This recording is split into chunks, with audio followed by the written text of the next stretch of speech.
3 నెలల టాలీవుడ్ అన్ సీజన్ కి end card వేసి అన్ని చోట్ల ఎక్సలెంట్ కలెక్షన్లతో దుమ్ము లేపుతూ దూసుకుపోయిన రెబల్ స్టార్ ప్రభాస్ నటించిన కల్కి మూవీ రెండో వారంలో అడుగుపెట్టి మంచి జోరును 8వ రోజు చూపించిన తర్వాత 9వ రోజు నార్మల్ ఫ్రైడేలోకి అడుగుపెట్టగా ఎలాంటి హోల్డ్ను చూపించింది అన్నది ఆసక్తికరంగా మారగా నిన్న హాలిడే తెలుగు రాష్ట్రాల్లో కలిసి రాగా ఇవాళ వర్కింగ్ డేనే అవ్వడంతో కొంచెం డ్రాప్స్ అయితే ఉన్నాయి. అయినా కానీ మరోసారి 9వ రోజున సినిమా మంచి కలెక్షన్లతో బాక్సాఫీస్ దగ్గర జోరును చూపించే అవకాశం పుష్కలంగా ఉందనిపించే విధంగా హోల్డ్ను చూపెడుతూ ఉంది. తెలుగు రాష్ట్రాలలో ట్రాక్ చేసిన సెంటర్స్ ను బట్టి చూస్తూ ఉంటే నైజాంలో ఓవరాల్ గా తెలుగు రాష్ట్రాలలో 5 కోట్ల నుండి 5.5 కోట్ల రేంజ్ లో షేర్ అందుకునే అవకాశం కనిపిస్తూ ఉండగా ఫైనల్ ఆఫ్లైన్ టికెట్ సేల్స్ లెక్కలు బాగుంటే 6 కోట్లకు చేరువ అయ్యే అవకాశం ఉంది.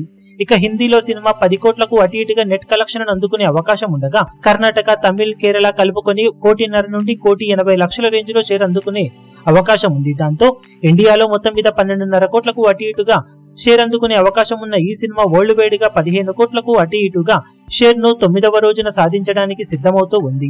ఓవరాల్ గా ఫెంటాస్టిక్ హోల్డ్ ను అన్ని చోట్ల చూపెడుతూ దూసుకుపోతూ ఉన్న ఈ సినిమా మరోసారి 9వ రోజు ఫెంటాస్టిక్ కలెక్షన్లతో హోల్డ్ ను చూపెడుతూ ఉండటం విశేషం.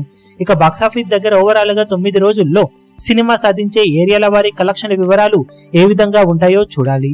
అఫీషియల్ 9 డేస్ కలెక్షన్స్ రిపోర్ట్ వచ్చిన తర్వాత వీడియో అప్డేట్ లో సినిమా కలెక్షన్ వివరాలను అప్డేట్ చేస్తాం. ఆ వీడియో కోసం ఎదురు చూడండి. ఈ లోపు ఛానల్ ను సబ్స్క్రైబ్ చేసుకోండి. ఈ వీడియో మీకు నచ్చినట్లయితే లైక్ చేయండి, షేర్ చేయండి, ఛానల్ ను సబ్స్క్రైబ్ చేయడం మాత్రం మరవకండి. ఏ చిన్న అప్డేట్ ను మిస్ అవ్వకూడదు అనుకుంటే బెల్ ఐకాన్ ను ప్రెస్ చేయండి.